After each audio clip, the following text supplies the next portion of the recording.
Ja, välkomna då till Mathörnan, ett nytt inslag här på Helt Okej Metallmagasinet. Idag ska vi laga smörgåsar och till min hjälp har jag gourmanden och matexperten Blackie Lawless från W.A.S.P. Hello Blackie, how you doing? Howdy, fine. Good to see you. Fine. Glad you could join my little cooking show here.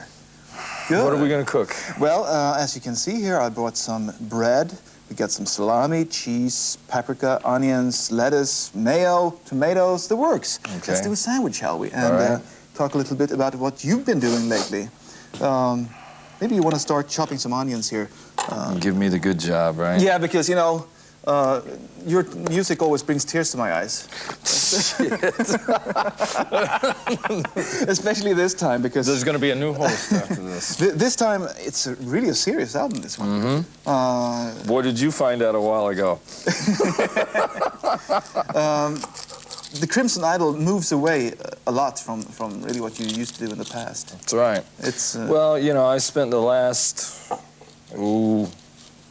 4 years making a change. You know, we reached a point with the Electric Circus record where and it's funny that record was titled aptly because it had turned into just that. I mean, it had gotten to a point where it had turned into a literal zoo, and we said, are we going to continue to carry on this three-ring circus like this, or are we going to do something of musical merit?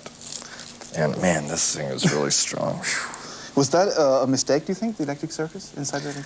I think it was the biggest pile of crap made by any band anywhere in the world. I really do. It was a very tired record made by a very tired band.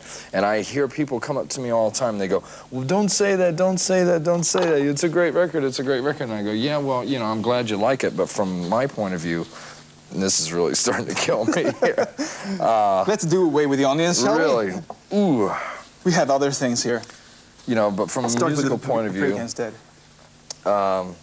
You know, it was time to move on. You know, I wasn't saying the things that I wanted to say. You guys leave the seeds in around here? Or you take them? Do what you think is best there. Personally, I take away the seeds, actually. Okay. Because they sort of, they're a little crispy, aren't they? Man, that thing is got, excuse me. Let's take the onion and toss it out of here. No more onion. It's gone to meet its maker. Anyway, you decided to do something very serious. I mean, this is more like a concept album, isn't it? Well, it's an opera. And it's a story about a boy named Jonathan Steele who has a myriad of problems in his life, not one being that he's constantly looking for the acceptance of his parents. And his parents never accept him the way he wants them to. So you have a complex situation going on here where you have a number of problems going on. The main problem is the boy's acceptance by his parents, but also he thinks that if he becomes rich and famous in the music industry, that they'll welcome him home, the prodigal son returns. So he thinks he'll use the music business, and in reality, the music business ends up using him, and it destroys his life. Is this an autobiography? Right? Jonathan is a lot of people that I know in the industry. I took a little out of one personality, a little from another, a little from another, a little from me, and put it all together. I mean, my relationship with my father could not be better. You know, I mean, I've been very, very lucky. And so the relationship that this boy has is not like that whatsoever.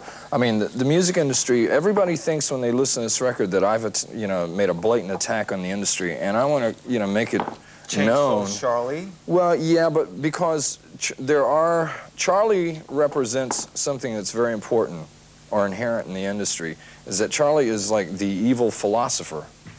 And Charlie, he says in this story that he was a lawyer for 25 years before he realized he could screw over more people in the music industry and he ever could in a court of law.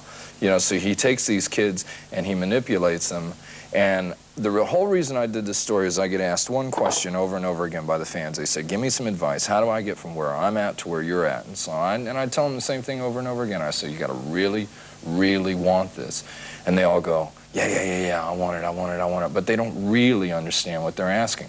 So I thought, okay, I'm going to tell them a story, show them the worst possible side of this business. And then once they've seen it, if they still think they want to do it, go for it. Be my guest. But I think, wasn't it very daring to, I wouldn't say that you named him, but you definitely made strong, you showed the little house in which this record company could have been housed on Vine Street. If No, yeah, I got no problems with calling a spade a spade. I asked for 3 years to get off that label. They wouldn't let me go, you know, so, I can't figure out which part of the lyrics it was that finally got his goat at the end of the day. Speaking of goats, No, this is not a goat. No, not goats. No. It's not that bad, right? Okay. There you go. Let's start off with you're out on tour now, also. Is this something?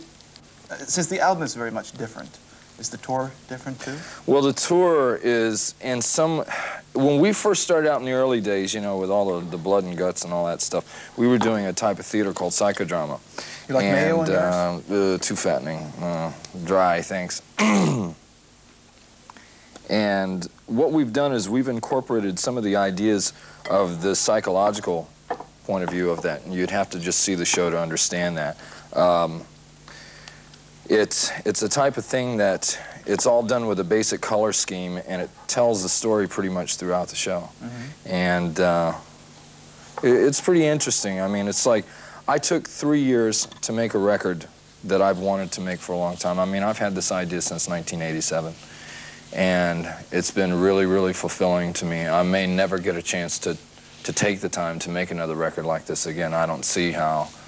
I mean, you never just say never, but I don't know how I could take the time to do it again, because one thing that was really important was to build a great record, but I also had to put a great band together as well. And this is a group of musicians, and W.A.S.P. in any incarnation previous to this could not play this music. I mean, this is really, really hard to do. Do you feel that the people has received this album the way you intended it? That they understand the whole concept? That they understand the idea behind it? I wrote it from a point of view where I did not want to create fast food for the ears. I wanted to do something that was going to last for a long, long time. So like I said, there's a myriad of different stories going on. There's 3 main themes going on here, but there's also many, many subplots going on at the same time. It took me a year just to write the story before I ever got into the music and the lyrics. So depending on where you are in your life and how old you are and what you're thinking at that point will determine exactly what you're going to see when you listen to this record. You go back and listen to it 3, 5 years from now, you're going to see something altogether different. You're going to go, I never saw this before, because there's a story or a narration that goes with the album. You can't understand the album without the story, and you can't understand the story without the album. But that's applied with the CD. That's right, and they cross-reference each other. But also in the lyrics tells you who's talking and saying what at that particular point. So depending on whose viewpoint you're looking at the story from is going to determine what you see in the record. So it's an enormously complicated piece of work. I'm very, very flattered with the reviews that we've had over it. Well, it's been extremely well received here. Well, more often than not, worldwide, it's being compared to Tommy and The Wall. And I don't know how you can get any better than that. You just go down on your knees and yell, I'm not worthy. Well, I'll tell you, it's not, people think, oh God, what, you're going to get a big head or something like that. It's not so much like that. It's more like when you work on something that long and that hard, you don't know what's going to happen. You think it's good while you're working on it, but you don't really know until people hear it. Let's listen to some of the stuff we're actually talking about here. Okay. So, there you go. Just look into the camera and introduce the next video. This is from the Crimson Idol. This is the title track. This is The Idol. Det där var alltså W.A.S.P. med The Idol.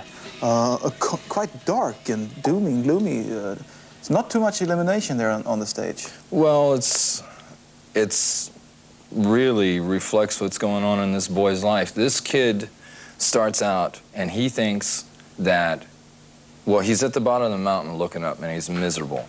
And he thinks he's looking up at the top of the mountain. He thinks, well, if I get there, everything's going to be rosy.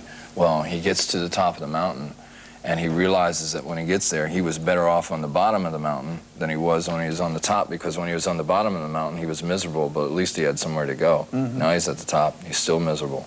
There's only one way out for him. And it's a very pathetic little story. So really, what you're saying is rock and roll is a shitty place to be? No, I'm not saying that for everybody. For me, it's been the greatest thing. I mean, every dream's come true 1,000 times. But, you know, you hear the expression, 1 in a million get a record deal. I'll give you an even more alarming statistic. Out of all those 1 in a millions that ever get a record deal, only 2% ever make any money. So I've been given a great gift in life. And my gift is not my talent to sing or write or play. The gift is to communicate with people. And it's important to take responsibility that, see, rock and roll should be, true rock and roll should be about anarchy and revolution, and when you see something wrong, you should say something about it. And if you can say anything or do anything to help people's lives and to keep them from making mistakes when they don't really know what they want to get into, then that's what I'm supposed to do. I mean, rock and roll's a great thing. You can have a great time with it, but, you know, it's like the ocean. If you don't respect it, it will take your life. And I've had a lot of friends that I've lost, and there's really no need for that, because I think, see, Hollywood especially perpetuates this great myth, and the myth is glamour. And in reality, 98% of this is work, 2% is glamour. And I don't give a shit about that 2% glamour anyway. I mean, I've changed a lot in the last few years, and my priorities are very, very different now from where they used to be. And like I said, I know why I've been put on this earth, and that is to communicate to people. And you do a good job. Well, do you think I did a good job out of this sandwich? Well, there's about 97,000 calories right there in that mayonnaise and that cheese. Wasn't this the light? No, it wasn't the light stuff. Well, if it's you'll have to tell me, because I don't know. We're going to put you through the ringer a little bit here. Okay. Let's get ready. I just got to ask you one thing, Don't make this too hard. I'm extremely curious to know, who is the Crimson Idol? You have to keep listening to the story. You told me that the last Every time. question that anyone will ever have about that is all either in the lyrics or in the story. It's in the eyes of the beholder. No, not necessarily. There have been some things in the story that have been left up in the air, but most of the big questions are answered in the story. And some of them are a lot more simple than you might think. People are looking, so they can't find the forest for the trees, so to speak. Right, there you go. Anyway, let's go. You get 1 point for each correct answer here. Would I win? I get to get out of here, right? Well, let's see. No, that's okay. I'll pass on that. The crew will get to have this. What's the name of the presidential candidates for this year's election? In which country? In America. Are you kidding? No. Oh, well, go ahead. You got Clinton. Well, on the Democratic side, you got Clinton and my favorite buddy's husband, Tipper Gore. Oh, fantastic Albert woman. Gore, you know.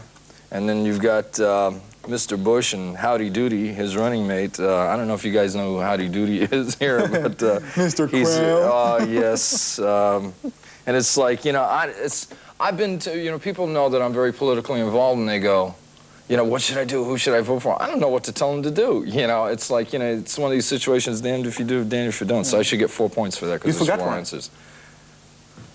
Perot's not running. He's running again. He's not running. He's running. He's joined the race yesterday. That's why I wanted to see if you watched your CNN stories there. Who starred in Batman? I want 3 actors. The TV show or the movie? No, the movie. Michael Keaton was Batman, and you said you wanted 3 actors? 3 actors. The Batman Returns or the original? The first one. Would have been Blondie. What's her name? Oh, God, I know the girl. Kim Basinger. Kim Basinger. And one more. The Joker. Oh, Nicholson. Yes. What's the capital in Belgium? Brussels. Brussels. Very good. Very good. What were the 2 Russian expressions we got familiar with during the Gorbachev era? Glasnost and Perestroika. Very good indeed. You know your Russians. Sweden. Very little, actually. Sweden manufactures 2 different type of cars. Which ones? Volvos and Saabs. You know your cars. You driving a Volvo? No. No, I wouldn't have one, actually. Is Sweden a republic or a monarchy? Monarchy. Very good. Which is the only European country with no speed limits on the freeways? Germany. But that's actually not true. There are speed limits in some areas on the autobahn. In some areas, yes, but they have stretches. I learned that the hard way. Oh, you did? Yes. You get to take it, huh? How old must you be to purchase alcohol in Sweden? I thought it was 12 to tell you the truth. 12? I've been seeing kids out on the street with it. 21, I believe. No, Is it's that- 20. No, it's 20. But 18 in a restaurant.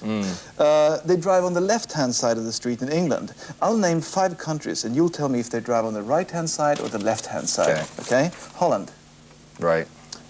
Correct. Greece. Right. No, left hand. Whoa. We Switzerland. were just there. They drive on the left-hand side over there? I must have been drunk that whole time. Switzerland. Right. Yeah. Portugal. Right. Yes. Thailand. I've never been there, so I'll take a wild guess and say left. It's correct. Very good. 4 out of 5. What's the name of the world-famous battleship, the Swedish one, which sank on its maiden journey in Stockholm in 1628, and it's now on display? It's a little help from the audience here. It's now on display in a very well-known museum. Apparently it's not that well known because I have no idea what it is. It was the regal ship Vasa. Okay. Vasa. Last one here. Soho in New York. What is that a shortening for? So ho. I don't know. You're from grew New up York. there. I You're don't from know. New York. South of Houston. You know that. No, it comes from Soho in London. It comes from south of Houston. I Okay. learned it from a book. Yeah, well, it's probably propaganda. They don't want to. Blackie, it's been fantastic. You win this sandwich. No, that's okay. I'll pass. That's all Oh, what a shame. It looks like a great sandwich. Time's up for you guys. I got to rejoin the show. You're on tour, so I shouldn't keep you any longer. Good to see you. All the best. right. Thank you. And I'll catch you later. See you later. Bye-bye. Bye-bye.